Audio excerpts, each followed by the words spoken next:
Hello बाबू। तो एक बार फिर से हम हाजिर हैं पी ब्लॉक एलिमेंट ग्रुप 16 के लेक्चर नंबर 3 के साथ या 4 लेक्चर के साथ। हमको तो नंबर भी याद नहीं रहता, बट क्या फर्क पड़ता है। क्वेश्चन आपके सामने है। क्वेश्चन है H2S एक अपकारक है और H2SO4 एक ऑक्सीकारक है, जबकि सल्फर डाइऑक्साइड में दोनों गुण पाए जाते हैं। इसका क्या कारण है? भाई गुण के बारे में बाद में चर्चा करेंगे, पहले हम ये समझेंगे कि सर ये प्रश्न है क्या। क्या आपने पिछला तैयारी किया है ढंग से? अगर किया है तो यानी पी ब्लॉक एलिमेंट हम लोग बहुत मस्ती से काट रहे हैं, बहुत मजे से जा रहा है पी ब्लॉक एलिमेंट। और अगर इसी तरीके से आप कहते रहे बाबू तो डी और एफ ब्लॉक एलिमेंट भी हम यही पढ़ा देंगे, क्योंकि इसमें हमको लग रहा है कि आप अच्छे से उस चीज को प्रैक्टिस कर पा रहे हो, जो चीज कहीं ना कहीं क्लास में मिस हो जाता है। क्लास में एक बार के लेक्चर के बाद कोई बेस नहीं रहता, बट यहाँ पर अपने पास बेस है। और ये टॉपिक ऐसा है जिसमें हम लोग यहाँ पर बातचीत कर सकते हैं अच्छे से। तो H2S एक अपकारक है, H2SO4 एक ऑक्सीकारक है, जबकि सल्फर डाइऑक्साइड में दोनों गुण पाए जाते हैं। सबसे पहले जो बात होगी वो है सर अवकारक क्या होते हैं, ऑक्सीकारक क्या होते हैं। हम एकदम आसान शब्द में, कम शब्द में, आसान नहीं बल्कि कम शब्द में यहां पर ये बात लिख दें कि जो अवकारक होंगे वो इलेक्ट्रॉन का अयुग्मन करते हुए पाए जाएंगे। क्या करते हुए? अयुग्मन करते हुए पाए जाएंगे। और जो ऑक्सीकारक होंगे, ध्यान से बाबू, और जो ऑक्सीकारक होंगे वो क्या कर रहे होंगे? ऑक्सीकारक जो होंगे वो इलेक्ट्रॉन का बोलो यार, युग्मन करेंगे। जब इलेक्ट्रॉन का अयुग्मन होता है तो हमको मालूम है कि ऑक्सीकरण संख्या बढ़ती जाती है, +2 होती है, और अयुग्मित करते हो +4 होता है, और अयुग्मित करते हो तो +6 होता है। तो जब भी हमको इलेक्ट्रॉनों का अयुग्मन दिखेगा हम समझ जाएंगे ये अपकारक है। जब इलेक्ट्रॉनों का युग्मन दिखेगा यानी जोड़ा बनते हुए दिखेगा हम समझ जाएंगे ये ऑक्सीकारक है। अवकारक इलेक्ट्रॉनों का अयुग्मन, ऑक्सीकारक इलेक्ट्रॉनों का युग्मन, है ना। ऑक्सीकारक जो होंगे वहां पर ऑक्सीकरण संख्या घटेगी, बढ़ेगी नहीं। चलो ज्यादा बकबक नहीं करते, सीधे टॉपिक पर आते हैं, शायद हम वहां पर अच्छे से एक्सप्लेन कर सकेंगे। अब जैसे H2S है, हाइड्रोजन सल्फाइड। H2S में हाइड्रोजन के बारे में तो हम सब जानते हैं बाबू, 11th में पढ़े हैं। इसका फिक्स होता है +1। सल्फर का हमको मालूम नहीं जिसको हम X बोल दिया। अब इसके ऑक्सीकरण, इसके टोटल आणविक अणुओं की संख्या को पहले हम पता कर लेते हैं, भाई कितने हैं। तो इसका ऑक्सीकरण हो गया +1, अणु बोल रहे हैं ऑक्सीकरण। सल्फर का हमको मालूम नहीं है, बट है सल्फर के परमाणु एक, हाइड्रोजन के 2 परमाणु, उन पर +1 होता है हाइड्रोजन का। और सल्फर का हमको मालूम नहीं है कि कौन सा, क्योंकि इसके वेरिएशन है ना इसमें। भाई सल्फर का -2 भी होता है, +2 भी होता है, +4 भी होता है, +6 भी होता है, हमको मालूम नहीं है, इसलिए हमने कहा X और बराबर 0। बराबर 0 हम क्यों कर रहे हैं? क्योंकि इस पूरे कंपाउंड पर जो संख्या है वो क्या है, आयन क्या है, वो क्या है, 0 है। ठीक, तो ये हो गया 2, ये हो गया प्लस में x इज इक्वल टू 0 और x इज इक्वल -2। तो यहां पर बाबू x is equal to -2, x क्या था? सल्फर की ऑक्सीकरण संख्या। यहां पर सल्फर आयन का जो वैल्यू आया,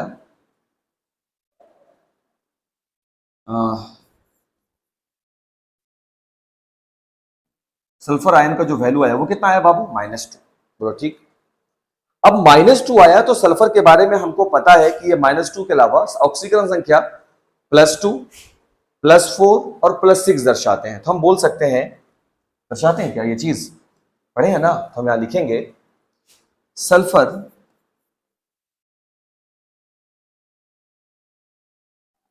यहां से अपनी ऑक्सीकरण संख्या में, यहां से क्या करेगा? अपनी ऑक्सीकरण संख्या में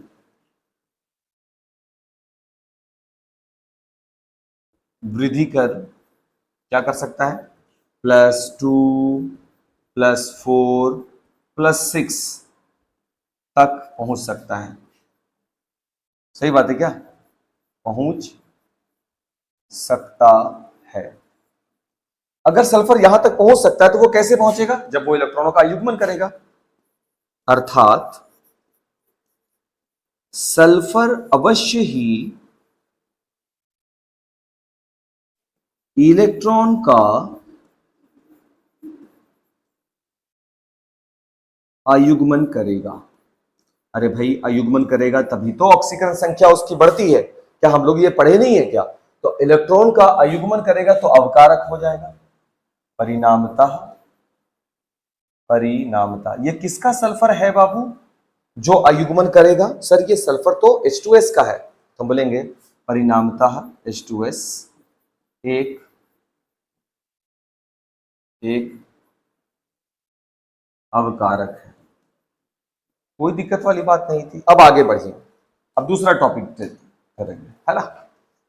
H2SO4। अब H2SO4 को देखिए भाई, हाइड्रोजन का +1 आयन होता है, ऑक्सीजन में -2 आयन होता है, सल्फर का तो मालूम नहीं है, फिक्स नहीं है सल्फर का, ऑक्सीजन वगैरह का फिक्स होता है बाबू।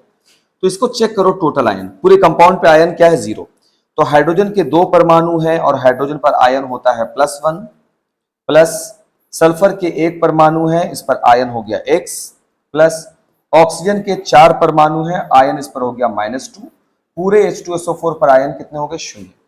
ये हो गया 2 + x - का 8 = 0। x बराबर प्लस का 6, देख लो, -6 उधर जाएगा तो प्लस का 6। x कौन है? सल्फर। अतः यहां पर कुछ और दिख गया ना बाबू, +6। हम यहां लिखेंगे अतः यहां सल्फर की ऑक्सीकरण संख्या, सल्फर की ऑक्सीकरण संख्या +6 है, और +6 जो है वो मैक्स होती है ना, +6 यहां ब्रैकेट में हम लिख दिया मैक्स। इससे ज्यादा ऑक्सीकरण संख्या नहीं होगी। और ऑक्सीकरण संख्या कब बनती है? जब इलेक्ट्रॉनों का अयुग्मन होता है। मतलब ये कि महत्तम अयुग्मन हो चुका है, अब और ज्यादा अयुग्मन नहीं होगा। तो अब क्या होगा? अब युग्मन होगा। अतः अब ऑक्सीकरण संख्या, अतः अब ऑक्सीकरण संख्या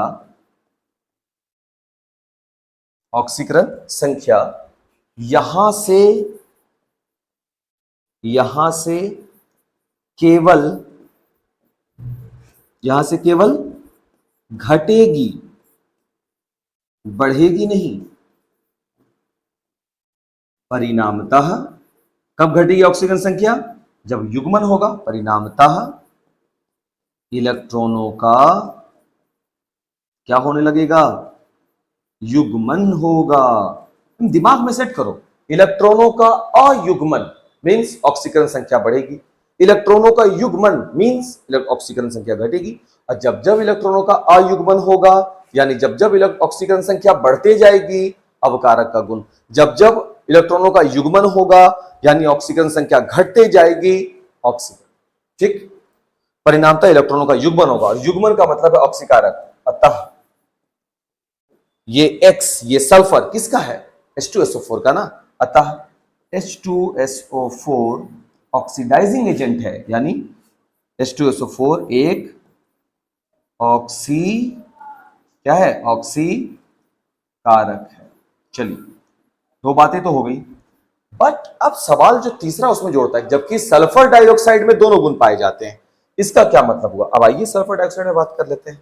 यहां कर देते बाबू, सल्फर डाइऑक्साइड, इस पर -2 होते हैं, इसका X कर दिया, तो सल्फर का X एक परमाणु है, प्लस ऑक्सीजन का -2 होता है, 2 परमाणु है, पूरे कंपाउंड पर आयन 0 हो गए। X - 4 = 0, X = 4। अब हम देख रहे हैं क्या? अब हम क्या देख रहे हैं सर? सर आप देख रहे हैं कि सल्फर डाइऑक्साइड में सल्फर की ऑक्सीकरण संख्या कितनी आती है? +4 है। यह +4 से अयुग्मित इलेक्ट्रॉन बढ़ाए,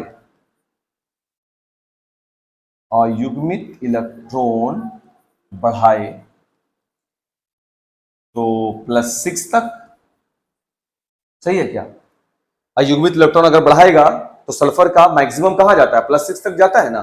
तो अयुग्मित इलेक्ट्रॉन बढ़ाए तो +6 तक, तथा युग्मन करे तो ऑक्सीकरण संख्या क्या हो जाएगी? +2 तक रह जाता है, रह जाता है। इसका मतलब क्या हुआ? स्पष्ट है कि SO2 में जो सल्फर है वह इलेक्ट्रॉन का आयुग्मन तथा युग्मन, आयुग्मन तथा युग्मन दोनों कर सकता है, दोनों कर सकता है। अगर वो दोनों करेगा तो इसका मतलब वो अवकारक भी होगा और ऑक्सीकारक भी होगा। अतः SO2 ऑक्सीकारक तथा अवकारक, तथा अवकारक, अवकारक दोनों का गुण, दोनों का गुण रखता है।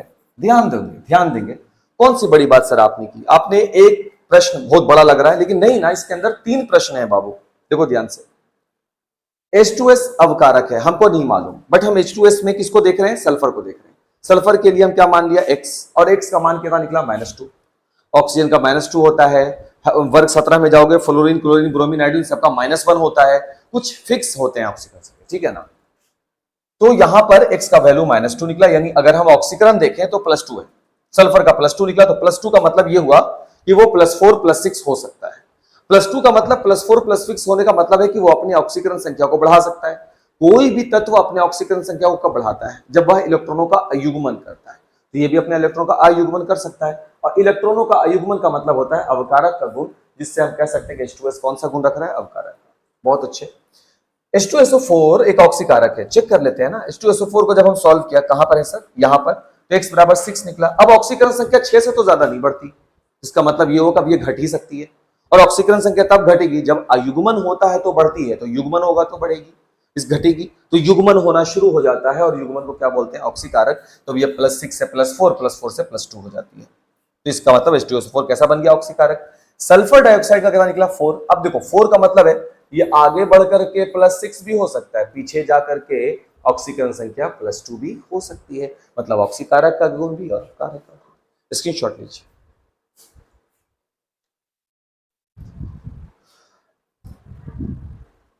अब इसी से जुड़ा हुआ एक सवाल हम तुमको देंगे, जो तुम बनाओ अपने से।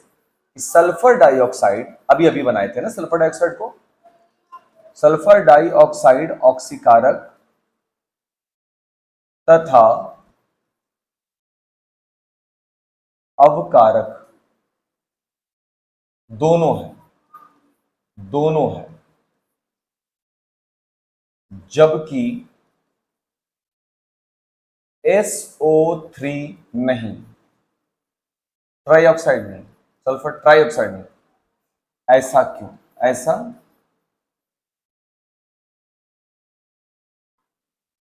क्यों?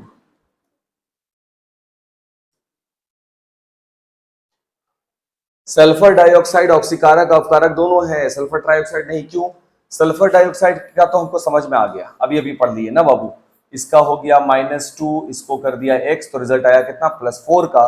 तो +4 से ये अयुग्मन करके +6 भी हो सकते हैं, और युग्मन करके ये +2 पर भी आ सकते हैं, जिस वजह से ये ऑक्सीकारक और अवकारक दोनों हो जाते हैं। ट्राइऑक्साइड का भी सेम सिनेरियो बनेगा।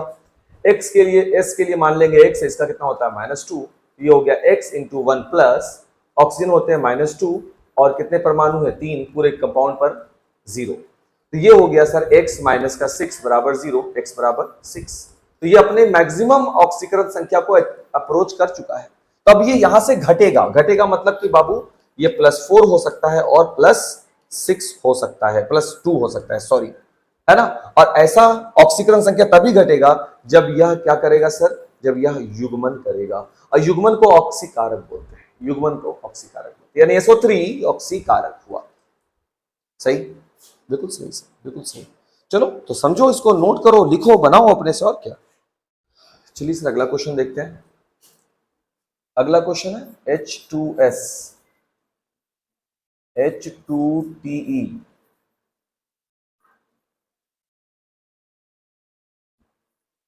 की तुलना में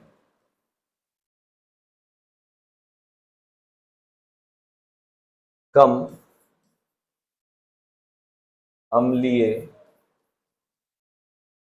होता है।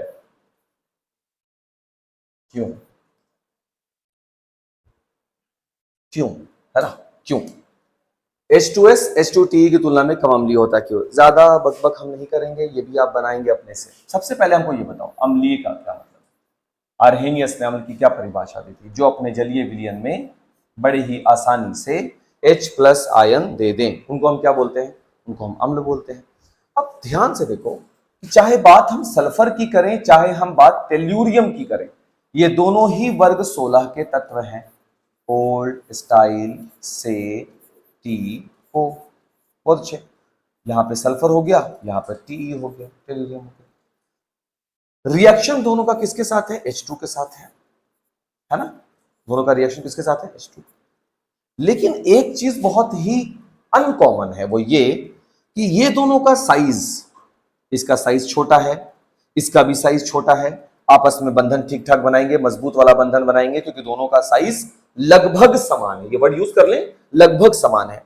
लेकिन टेल्यूरियम और हाइड्रोजन में टेल्यूरियम का साइज बड़ा है, क्योंकि वर्ग 16 के तत्वों में टेल्यूरियम काफी काफी नीचे है। नीचे होने की वजह से इसकी परमाणविक त्रिज्या बड़ी हो जाती है, इसका साइज बड़ा हो जाता है। यानी इन दोनों का जो बंधन बनेगा वो काफी ओल्ड बंधन होगा। मींस ये रिश्ता क्या कहलाता वाला?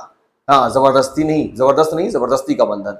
जिस वजह से ये जो आपस में अटैच्ड होंगे, समझना है, ये जो आपस में अटैच्ड होंगे, ये पूरी तरह से अटैच्ड नहीं रहेंगे, सही से जुड़े हुए नहीं रहेंगे। जिसका मतलब यह हुआ कि टेल्यूरियम का साइज बड़ा होने के कारण यह आसानी से पृथक हो जाता है और हाइड्रोजन को फ्री कर देता है। और हाइड्रोजन किसके रूप में मौजूद हो जाता है? हाइड्रोनियम आयन के रूप में जल में।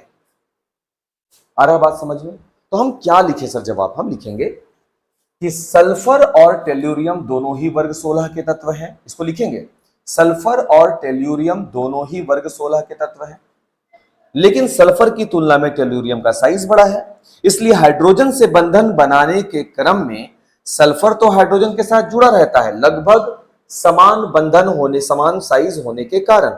लेकिन टेल्यूरियम का साइज बड़ा होने की वजह से यह हाइड्रोजन के साथ परफेक्ट बॉन्ड नहीं बना पाता और बड़ी ही आसानी से अलग हो जाता है। अलग होने की वजह से हाइड्रोजन H+ आयन बन देना शुरू कर देता है, पृथक हो जाता है, अकेला हो जाता है, H+ आयन के रूप में अलग हो जाता है।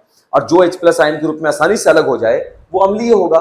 इसीलिए H2TE, इसीलिए H2TE ज्यादा अम्लीय होगा किसकी तुलना में? H2S, क्योंकि ये स्ट्रॉन्ग बॉन्ड है, ये दोनों एक दूसरे को नहीं छोड़ रहे हैं, बट ये बहुत आसानी से एक दूसरे को छोड़ेंगे क्योंकि ये इतने बड़े हैं तो ये इतना है। आ रही है बात समझ में? इसलिए ठीक है, ये भी लिखा जाएगा बाबू। अब क्या हम यही सवाल आपको दूसरे रूप में भी दे सकते हैं ना? अगर ये बना है जो हम बोला, अगर आप वो लिख लेंगे तो फिर ये भी आप लिखेंगे, H2O की तुलना में H2S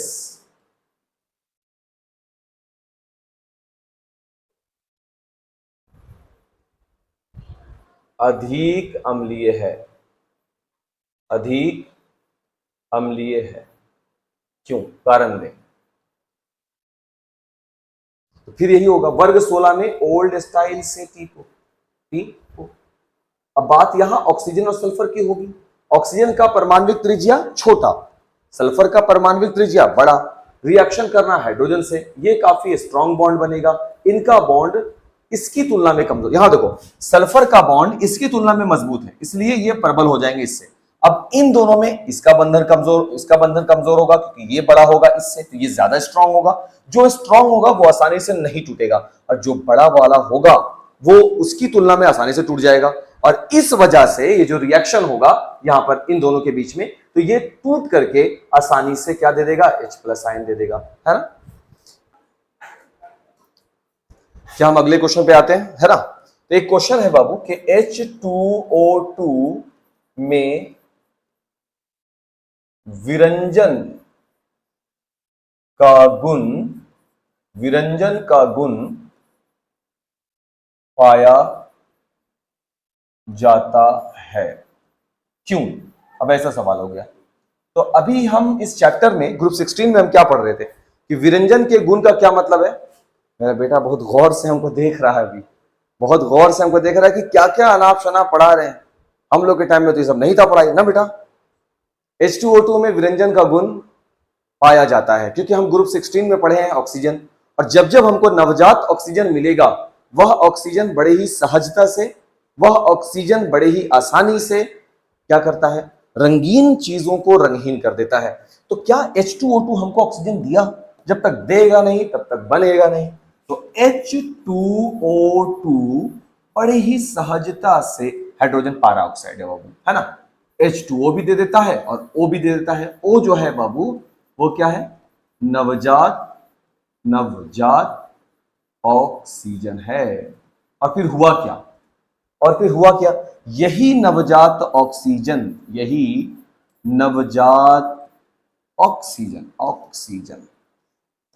अभी तुम नीचे आओ, होता क्या है, यही नवजात ऑक्सीजन किसी रंगीन पदार्थ से रिएक्शन करता है और क्या बना देता है, रंगहीन। और वो रंगहीन कैसा होता है बाबू? आगे ग्रुप 17 पढ़ोगे तो वहां क्लोरीन को जानोगे, वो भी विरंजन करते हैं लेकिन वो अस्थाई नहीं होता। यहां पर हम ऑक्सीजन को देख रहे हैं, ये अस्थाई रंगहीन कर रहा है। तो नवजात ऑक्सीजन का बनना इस बात का प्रमाण है कि वो विरंजन का गुण लेकर के आएगा। तो क्या लिखेंगे कि H2O2 में विरंजन का गुण इसलिए पाया जाता है कि H2O2 बड़ी ही आसानी से H2O तथा O2 में टूट जाता है, H2O प्लस O में टूट जाता है, नवजात ऑक्सीजन में टूट जाता है या ऑक्सीजन परमाणु में टूट जाता है। वही ऑक्सीजन परमाणु जब किसी रंगीन पदार्थ के साथ रिएक्शन करता है तो पदार्थ को कैसा बना देता है, रंगहीन बना देता है। कोई भारी बात नहीं थी मेरे ख्याल से, ये भी आप समझ गए होंगे। तो इस प्रकार से आपका ये चैप्टर ऑलमोस्ट एंड कर गया है। बस एक रह गया संस्पर्श प्रक्रम, जिसके द्वारा हम लोग सल्फ्यूरिक अम्ल बनाएंगे, जो अपना नेक्स्ट लेक्चर और ग्रुप 16 का फाइनल लेक्चर होगा, वो आपको कल अवेलेबल हो जाएगा। ठीक है, तब तक के लिए वीडियो देखने के लिए बहुत बहुत शुक्रिया। Taj classes since 2016 from village to victory के साथ जुड़े रहिए, और जो भी अगला क्वेरी रहे वो मैसेज में, कमेंट में बताते रहें। ठीक है, थैंक्स फॉर वॉचिंग।